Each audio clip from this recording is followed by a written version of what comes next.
And we continue at 2:05 in the afternoon. Talk Radio 790 KABC, the John Phillips Show, broadcasting live from the Morongo Casino Resort and Spa Living Room Studios. Mr. Randy Wags at the sports desk in Culver City. John, I just can't get past this new drop of ours. Oakland, on the other hand, my God, you got to be nuts to live there. It's my favorite. I think you should send that to the Chamber of Commerce. It's almost as good as this one. Oakland, I love you, but you don't love me. We got to get a drop of that mayor because she is the gift that keeps on giving. Well, you know, today she's doing the State of the City address, and the state of the city in Oakland, well, here's one way you could describe it. Oh, my God, they melted the basketball court. 800-222-KABC is the telephone number, 1-800-222-5222. It is a pleasure to welcome our next guest to the program. He is the author of They're Not Listening, available online at Amazon.com. You can follow him on Twitter at Ryan Girdusky. Ryan Girdusky, welcome. Let's start out with the recent round of polls that came out from Emerson College that essentially has Donald Trump leading Joe Biden in any swing state that both campaigns are going to contest, including those big Midwestern states that went for Trump back in 2016 and then swung back for Joe Biden in 2020, places like Pennsylvania, Michigan, and Wisconsin. What do you make of those Emerson polls? Do you think they're outliers and we shouldn't make too much of them? Or do you think there's something in those polls that's useful information in terms of the problems that Joe Biden is facing? Well, I mean, the Emerson as a polling institution is basically a hit or a miss. Sometimes they'll be the most accurate pollster, and sometimes they're off by like 75 points. It's kind of, they're never like in the middle somewhere. It's always like, wow, they really nailed this, or wow, they really blew this.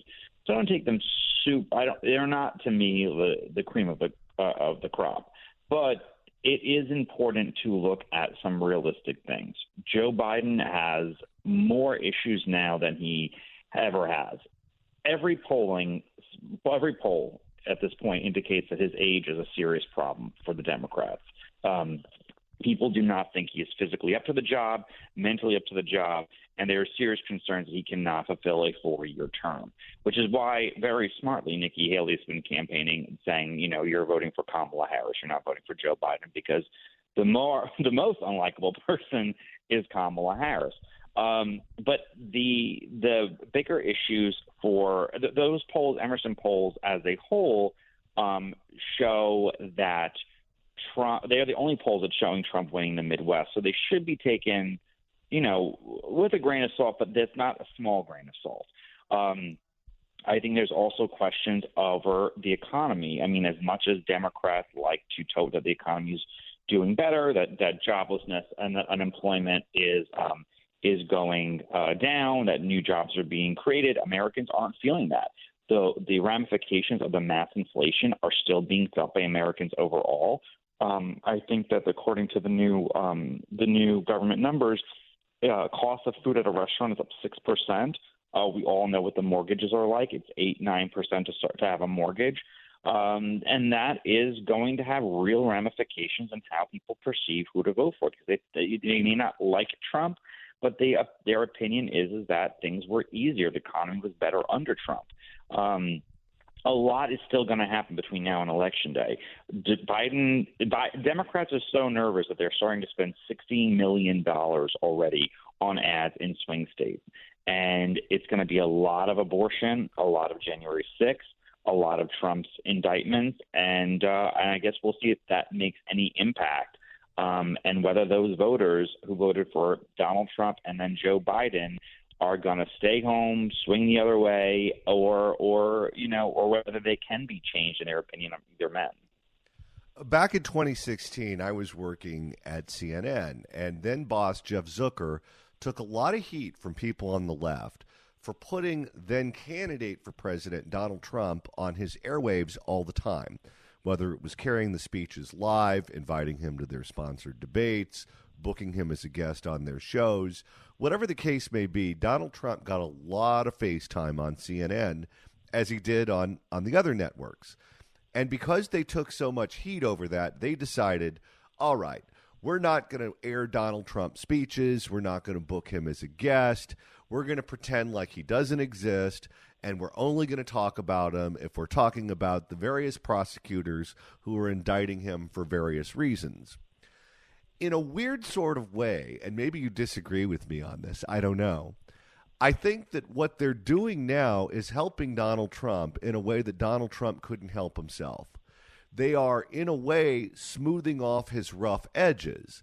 And by not showing you what Donald Trump has to say about every subject, whether it be a political subject or a pop culture subject or whatever the case may be, he looks more like the generic alternative to the current occupant of the White House than the guy who wants to tell you about how Taylor Swift looked at the football game over the weekend. I think they're doing him a huge favor. Your thoughts? Yeah, I agree with you in the sense that it helps Trump that he is not as newsworthy. And when I remember being on Fox in 2016 and literally having my segment stop to talk about a tweet that Trump had tweeted. Every rally got national coverage. That doesn't happen anymore. But I will say, I'll add one thing. The amount of people who love Trump are very large.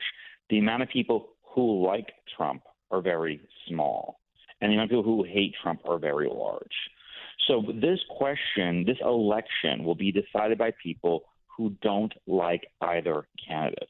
It's those people who sit there and honestly say, I don't like anybody. Do I even show up? And if this election is as close at all as the last two elections were, where under 100,000 people are deciding an election in a nation of 330 million, the big question is going to be, do they show up at all? Who are they? Are they young people? Are they minorities? Are they suburbanites? Are they moderate Republicans? All these people are very large swing things.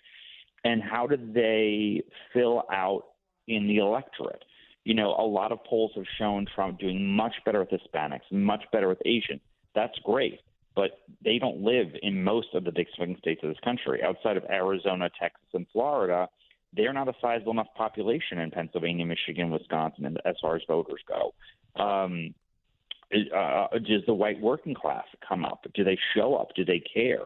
Has he done anything to really placate them? And we saw in the last midterm election, Republicans showed up in large part against Joe Biden, to say no to Joe Biden. Why they lost was that swing voters, independent voters, moderate voters said no to Republicans over abortion, over January 6th, over election denialism. These were major, major issues swing voters have. Now, maybe enough time has gone on where they don't care. Maybe the economy has been bad enough long enough that they don't care. There could be a lot of things mulling in their head, and there's another year and a lot of international conflicts moving at the same exact time between Israel and Ukraine, and who knows what will happen between them. There's a lot of other conflicts going on in Africa right now, and an open border where millions of people are walking over. If any of those things swing those voters to either A, show up, not show up, or swing either to or for Trump or Biden, that will decide the national election. Not even to mention if any of these third-party candidates get on the ballot. Well, and none of those third-party candidates would be viable in terms of winning the election. But I think what they would do is they would serve as a different flavor of none of the above. If you're a black male and you're really angry at Joe Biden over inflation and over the open border, but you couldn't stomach voting for Donald Trump, well, Cornel West is a good place for you to go. If you're a moderate voter and you're very angry at Joe Biden's incompetence, but you think that Donald Trump's temperament is something you can't sign on for, then Joe Manchin may be your ticket. Or if you're you're a Republican and you really don't like the vaccine and you think Trump's a salad on it, you might vote for Robert F. Kennedy Jr. Right. And we didn't have that dynamic in 2020. No, well, we had it in 2016. 2016 happened everyone's talked about the Obama voters in the Midwest that Trump attracted, and there were certainly millions of them, and there were certainly millions of Romney voters that went for Hillary in 2016. But the two biggest factors were young people parked themselves with Gary Johnson and the Green Party candidate, forget her name. Jill Stein. And then Jill Stein, right, crazy Jill Stein. And the black vote had a 1% drop in turnout. Had the black vote had a 1% increased turnout, Hillary Clinton would have been president. In 2022, the black vote had a significant dip, and it cost Democrats the Senate seat in Wisconsin. Republican Ron Johnson would have lost Wisconsin had the black vote had a 1% or 2% increase in turnout. That didn't happen either, even with a black candidate on the ballot. So those are big questions of do they turn out? Now, if these voters still perceive Trump as like a Klans member, and you better believe Joe Biden's going to morning, noon, and night, then it is going to be a big impact. And so those are things that have hurt Biden. Things that have hurt Trump is that Americans still do not like Donald Trump overwhelmingly. They may not hate him as much as Joe, but they don't. Well, actually, no, they probably hate him more than Joe Biden. They just don't like Joe Biden. They don't like Donald Trump. He does have, half a dozen criminal convictions coming his way. His campaign is basically broke. I mean, they're not going to have the money that Joe Biden's going to have. They will not have the money that Joe Biden has to compete on a national level like that. And he is going to have at least a handful of very prominent Republicans campaigning against him throughout this cycle. And the voters he lost in 2016 to 2020 are predominantly white men. So how do you reach out to white men, an electorate that you don't even say their names or say them demographically on issues that they care about? I don't know if Trump has had the conversations or even said what he wants from him. So it's very difficult. He's not in the easiest position. There is still a better than half chance that as of today, if the election will say that Joe Biden will get reelected. That chance is diminishing each and every single day since then, but it is still there. It used to be probably 75%. Now it's probably 55%, but it's still there. All right. You mentioned the black vote, and you mentioned the black vote taking a dip in 2016 and taking a dip in 2022. We just had an election in the state of Louisiana where Democrats just didn't show up in any real way at all. And if you talk about Democratic turnout that doesn't materialize in a state like Louisiana, you're talking about black voters who just sat this one out. What do you make of what happened in Louisiana? There is John Bel Edwards, the outgoing Democratic governor of Louisiana, created a blueprint for Democrats. Run a white, moderate, pro-lifer. Have they even ran the black Democrat woman who got the abortion ban, because the abortion ban was actually pushed predominantly by a black woman who was a Democrat. If they even would have nominated her, they would have had a chance. But the Democratic Party, like we've seen the Republican Party do so many times, said, no, we're going to nominate a black male, pro-choice, doesn't fit the character of the state at all. And he got obliterated. Because the race alone did not, him being black, did not energize black people to show up the way that they did, let's say, like for Obama, right, which is a totally different race, but it did mobilize black voters. Him being black did not mobilize black voters. Like I mentioned, Wisconsin, the black male candidate who's a lieutenant governor, him being on the ballot did not mobilize black voters. So being black or having a black candidate is not, I guess, doing anything to mobilize black voters like it once did, maybe a decade ago or 2 decades ago. And that's certainly Democrats are feeling that right now. But they also didn't meet anybody who fit the characteristics of the state. Louisiana is still, I believe, either the most religious or second most religious state in the country. They have an enormous pro-life movement, an enormous church movement. And John Bel Edwards, and they're overwhelmingly Republican. John Bel Edwards fit that state. These candidates can't. just like, Carrie Lake when she rolled out her Senate campaign. All of a sudden, she's backtracked on abortion big time because she's realized that she didn't represent the state of Arizona the first time that she ran, and she tried to be Ron DeSantis of Arizona. It didn't work, or Donald Trump in a skirt. It didn't work. So I think filling out the character of your state and filling out what voters are like in the state matters enormously. You don't want to be caught flat-footed and be that guy who ran for Senate or governor of Pennsylvania and wanted to kick everyone off the ballot and imprison women who got abortions. You don't match the state. And that's very, very, very important. Well, and I think that's also a reminder that social media is not real life, where social media has nationalized everything, where you have Republicans in California sounding just like Republicans in Arkansas at the activist level. The electorate just isn't there yet. So if you want to win the election, you have to talk to the people who are in the room, not the people who are tweeting. Right. Well, of course. And you're seeing that actually right now in the House vote. There's this guy, Don Bacon. He's a congressman from Omaha. He represents the city of Omaha in Congress. He's a Republican. But Omaha has not voted majority Republican, I believe, almost in any federal level since 2012, maybe 2014. They certainly have not voted Republican for president since 2014.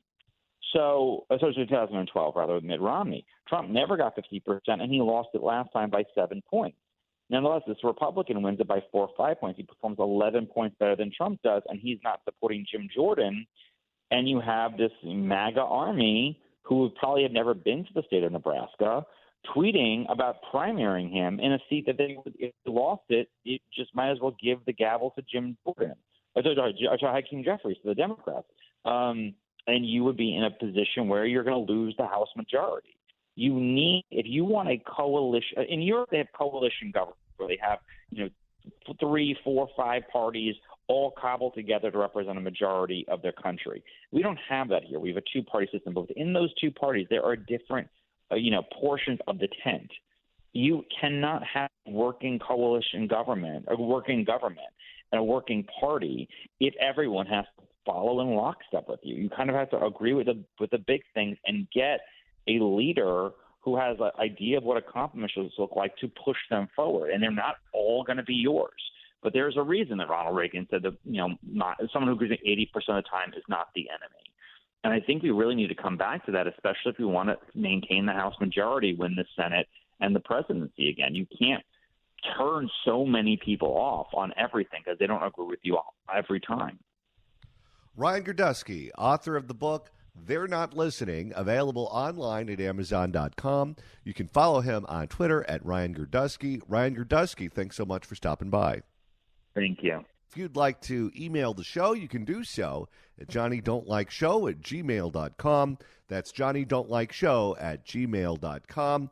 And Randy, if you want to listen to us at 3:01 p.m. after we sign off, that just got easier to do. That's right. It's all thanks to the new KABC app. Search KABC AM in the Apple App Store or the Android Store, and it's the best way to listen live without all the clutter to this station on the stream whenever you're outside the AM radio signal in Southern California, because you can stream that baby worldwide. Not only that, it's the easiest way to download podcasts of this show. It's right there. There's the button, and you can go all the way back. You can listen on CarPlay. If you want to, you can start a journey and track every politician that we've ever captured that said the magic phrase that pays. Quite frankly, they're like toys in cereal boxes. You can collect them all. Quite frankly. Right now, it's time for headlines. It is a pleasure to welcome our next guest to the program. You can follow him on Twitter at The Guss Report and find him online at danielguss.substack.com. Daniel Guss, welcome. Thanks for having me back, John. I appreciate it.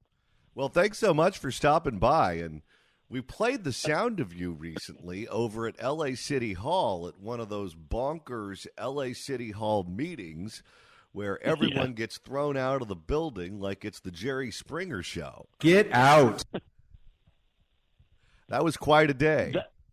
That is the case, and that's some days it's even more antagonistic than that. But it's always a circus at LA City Hall.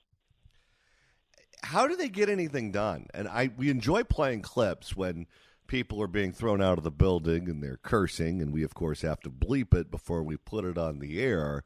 But in theory, they have to conduct the people's business there. I don't know how you concentrate. I don't know how you get anything done in that kind of environment. Well, I will tell you that part of the antagonism that you'll see there on any given day has been, should we say, tweaked a little because the President Paul Krikorian has decided to have the agenda items heard in small committee meetings so that when they come back to the city council, any public participation is limited to the beginning of the meeting, and they go through the chaos, and eventually they vote on the items, but they're really decided and addressed in committee, which is really bad because it's keeping the public from seeing how this stuff is getting done. And as you know very well, none of it or very little of it is done well or with honesty or transparency. Well, that's exactly right. If you want to talk about a governmental body in the state of California that's had issues with ethics, no other body comes to mind faster than Los Angeles City Council, where they have had any number of them either face trial, face charges, or get convicted and sentenced to prison. And there's just something about the culture. There's something about the water. There's something about the business that goes on in that building down at LA City Hall that breeds more corruption. And if you make the public meetings bonkers so that they have an excuse to take things behind closed doors, I don't know how you end up with anything other than totally insane meetings for the public and corruption going on behind closed doors. Well, it's even worse than you just outlined here, John.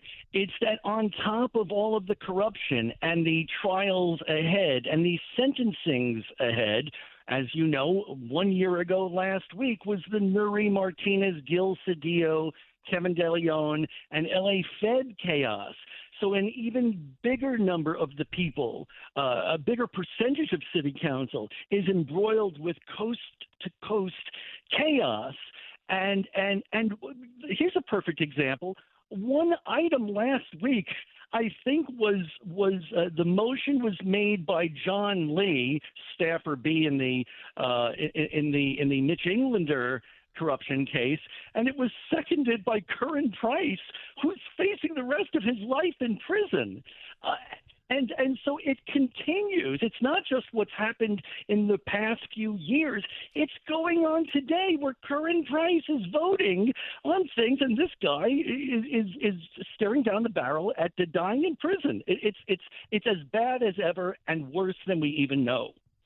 Well, and I'll tell you what else is problematic. You have people elected to that council who are members of the DSA. The DSA, of course, is the organization that's been out all over the United States cheering on the terrorist attacks that were perpetrated on the state of Israel by Hamas. You have three members of the LA City Council: Hugo Soto Martinez, Ulises Hernandez, and who was the third one? Ulises Hernandez, Hugo Soto Martinez. Oh, gosh, give me a second. It's not I know Mike Bonin was a member. Yeah, let me see. 1, 2, 3, 4. Oh, geez, Nithya Raman. I'm sorry. That's right. How could we forget Nithya? So My council member. So you have three of them who are a member of that organization. Ulises in particular wants to abolish the police. So you have to rely, if you want to get something done like the LAPD contract, you have to rely on the members who have all kinds of ethical problems. The ethically challenged members of the LA City Council are the ones that you're reliant on to do the business of the city. It's crazy. Well, and you know what? I'm wondering now if the voters who are DSA members, the Democratic Socialists of America, I'm wondering if they're regretting their support of some of these members now, because ultimately several of them are voting in favor of Kevin DeLeon issues or in favor of police issues. And somehow I think that the culture of City Hall with the luxury travel, probably the best paycheck most of them have ever seen in their lives, although Nithya comes from money, both her family and her husband. And some of their rhetoric is just that, rhetoric, but you see them supporting Kevin DeLeon issues or things that are the polar opposite of what you'd expect of socialist-type council members. So I think there's dissatisfaction on their side, but certainly a substantial presence of socialist agenda on city council right now. How much are they helped by the fact that the daughter of the owner of the LA Times is essentially politically on the same page as the DSA members, and clearly that newspaper is going in that direction editorially? Well, you know what? They are helped by that because about a year ago there were a lot of rumblings by Times content creators, whether reporters or the editorial writers, that she's having an undue influence on the paper. And let's face it, when your dad is worth $6 or $7 or $8 billion and you're going to be the eventual owner or owner de facto of the LA Times, they are helped by those things because you can flip through the Times or what's left of the anorexic LA Times these days, and it is one very far left reaching idea or position after another. And there's a story out on City Watch LA by Jack Humphreyville, who's just a gem to Los Angeles. He's a real watchdog on local governments. And he came out with a story last night saying that the Times subscriptions have plummeted even further. So to the degree that anybody still reads or relies on or trusts the LA Times, yeah, they're still helped by it because it's still the loudest megaphone in the room, but diminishing on a quarter-by-quarter basis as far as I can see. Well, I can tell you this. I was a subscriber to the LA Times for a very long time, up until fairly recently. And they lost me editorially. Well, they never had me editorially since I was alive. Mm-hmm. But they lost me on the news page a long time ago. The reason that I subscribed to the Times was for the sports page. I'm a big sports fan, particularly on the Sunday paper, where you get to go through the weekend review and figure out who's up, who's down, those sorts of things. And when the sports page went just as woke as the rest of the paper, I asked myself the question, okay, if you don't enjoy the sports page anymore, why do you continue to subscribe to this newspaper and help support them? And I couldn't answer that question, so I canceled my subscription. I think a lot of people who don't like their politics but subscribe to the paper for other reasons, maybe it's the calendar section, maybe it's the book section, the gardening section, whatever, all of those pages, every single one of them, now has the same slant as the editorial page. So if you're not a DSA type, there's no reason to subscribe to that paper. Right, and as you know, as a fan as I have been of the Times sports section, they had some of the greatest sports writers and columnists of any daily paper in the country. So that's really where I feel an enormous amount of their appeal has just fallen off of the cliff. But it's really no different in that regard. Well, you don't expect politics in a sports page. So when it does take that turn, and they continue cutting it down or eliminating it for most part, it's a little more surprising when you see it on a sports page.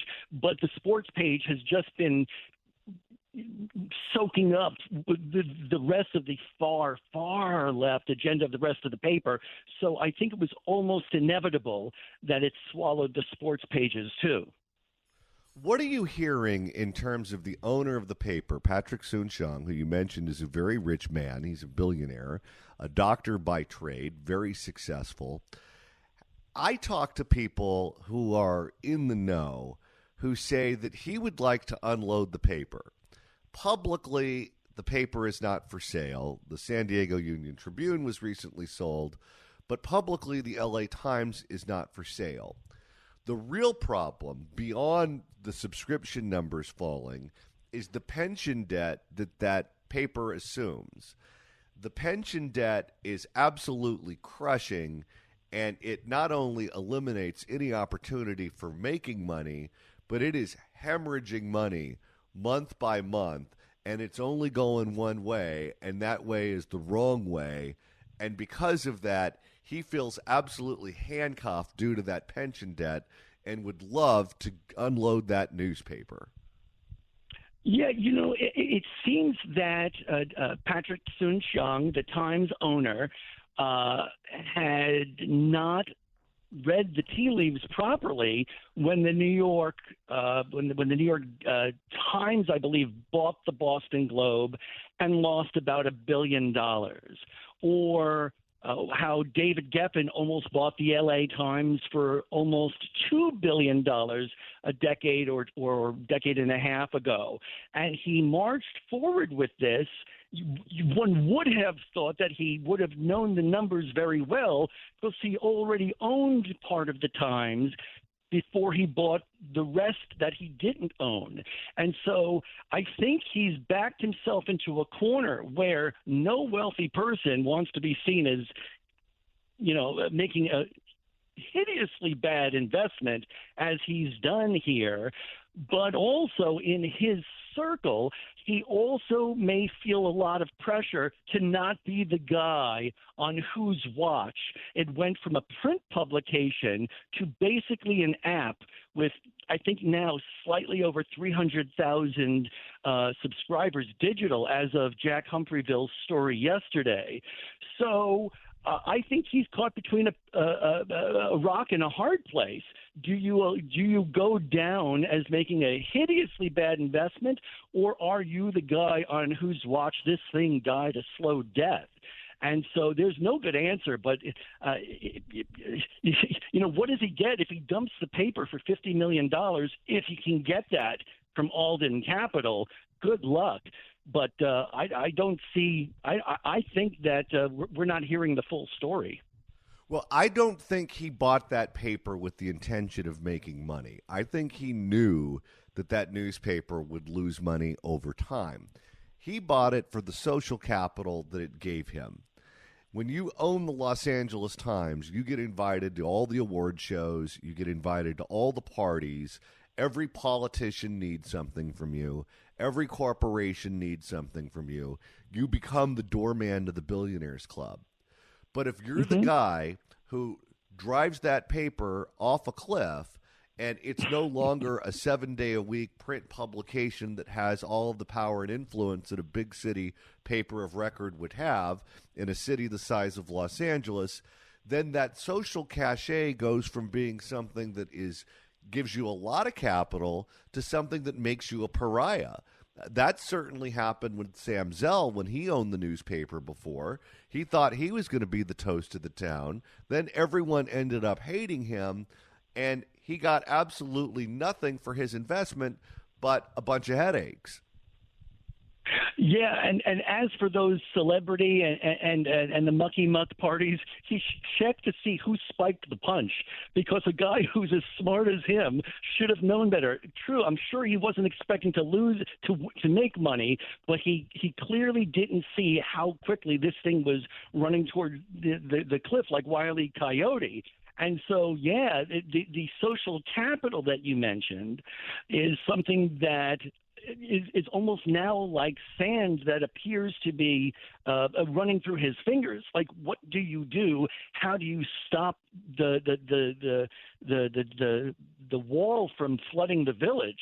And I don't see, between the hemorrhaging of the money and the hemorrhaging of the political capital, I don't see how one ends it other than to dump it and get out and kind of go away quietly and lick your wounds. There doesn't seem to be a viable face-saving from either angle. I don't see it either, and it's sad because I had high hopes for him when he bought that paper. I had heard good things about him, that he wanted to do good things with that newspaper. Politically, he himself is allegedly right of center, but he let his daughter, whose politics are very radical to the left, essentially take ownership of that newspaper and editorial control. And he became, I guess, all consumed with trying to find a vaccine for the virus that was spreading across the globe. He is, again, by trade, a medical doctor who's in pharmaceuticals, and he left the paper to his daughter, which turned out to be a fatal mistake. Yeah, and I'll tell you firsthand, I have seen up close, not through whispers, I have seen how their reporters have underplayed or undertold stories or covered up stories that should have been told much more boldly, much more transparently, where the problem isn't a 5 level between 1 and 10, but it's actually a 7 or an 8. And I've seen it time and time again. And I've also seen up front and personal how they will be fed stories by City Hall and LA County Supervisor, elected officials, the county supervisors, the council members, how they are fed stories so that people such as myself or Jack Humphreyville or Eric Previn, people like that, how they try to get a softer telling of the story out first so that it undermines the rest of us for saying, hey, you got a problem over here. And dutifully, the LA Times, to preserve its relationships with these politicians, will pick up the story and fail to tell the readers that, oh, by the way, Herb Wesson or this person or that person fed us the story, and they make it seem that they discovered the story when in fact they were handed it in order to undermine those of us who would tell it much more clearly, much more transparently. Daniel Guss, you can follow him on Twitter at The Guss Report and find him online at danielguss.substack.com. Daniel Guss, thanks so much for stopping by.